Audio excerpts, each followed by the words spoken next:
வீரா சீரியலில் நாளைக்கான ப்ரமோவில் என்ன நடக்குதுன்னு ஒரு ரிவ்யூ தான் பார்க்க போகிறோம். பார்க்குறதுக்கு முன்னாடி லைக் பண்ணிவிட்டு சப்போர்ட் பண்ணுங்கள். வீரா மாறன் ஹாலில் உட்காந்துருப்பார். காஃபி எடுத்துகிட்டு கொடுக்கும்போது கண்மணியை பார்த்துட்டு மாறன்ட்ட காஃபி குடிங்க அப்படின்னு சொல்லி கொடுக்குறாங்க. இவ கொடுக்குற காஃபியை குடிக்கலாமா வேணாமான்னு தெரியலையே, ஏதாவது கலந்து வச்சுருந்தா என்ன பண்ணுறது அப்படின்னு சொல்லிட்டு சரி குடிப்போம் அப்படின்னு குடிக்கிறாரு. நான் கொடுக்குற கடைசி காஃபி இதுதான் அப்படின்னு சொன்னேன்னா, மாறன் என்ன சொல்கிற அப்படின்னு கேட்டோன்னே, இல்லை இல்லை உங்கள் இனிமேல் காஃபி உங்களுக்கு நல்லது கிடையாதுல்ல, அதனால் உங்கள் ஹெல்த்தை பற்றின அக்கறை எனக்கு நிறையவே இருக்குது, அதனால் உங்களுக்கு காஃபி இனிமேல் கிடையாது, ஹெல்த் ட்ரிங்க்ஸ் மட்டும்தான் அப்படின்னு சொல்கிறாங்க. சரி சரி நீ நடத்துகிறத நடத்து அப்படின்னு சொல்லிட்டு மாறன் உட்காந்துருக்காங்க.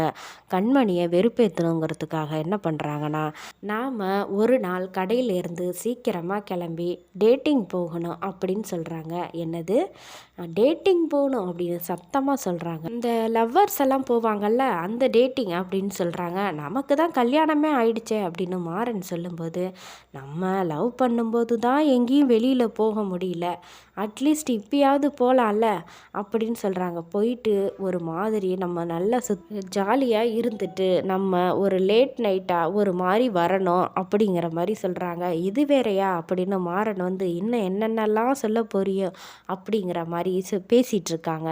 பக்கம் கண்மணி ராஜேஷ் அம்மாவும் என்னடி இது அப்படின்னு சொல்லி ராஜேஷ் அம்மா கண்மணிகிட்ட கேட்டுட்டு இருக்காங்க.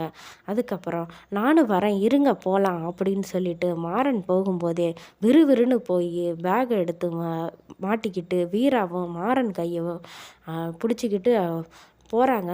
இதை பார்த்த கண்மணி ரொம்ப டென்ஷன் ஆகி நிற்கிறாங்க. இப்போ என்ன பண்ணுறதுன்னு தெரியலையே, இவன் ஏன் இந்த மாதிரியெல்லாம் பண்ணிக்கிட்டு இருக்கா அப்படிங்கிற மாதிரி யோசிச்சுக்கிட்டு நிற்கிறாங்க. அடுத்து என்ன முடிவு எடுக்க போகிறாங்க அப்படிங்கிறத வெயிட் பண்ணி பார்க்கலாம்.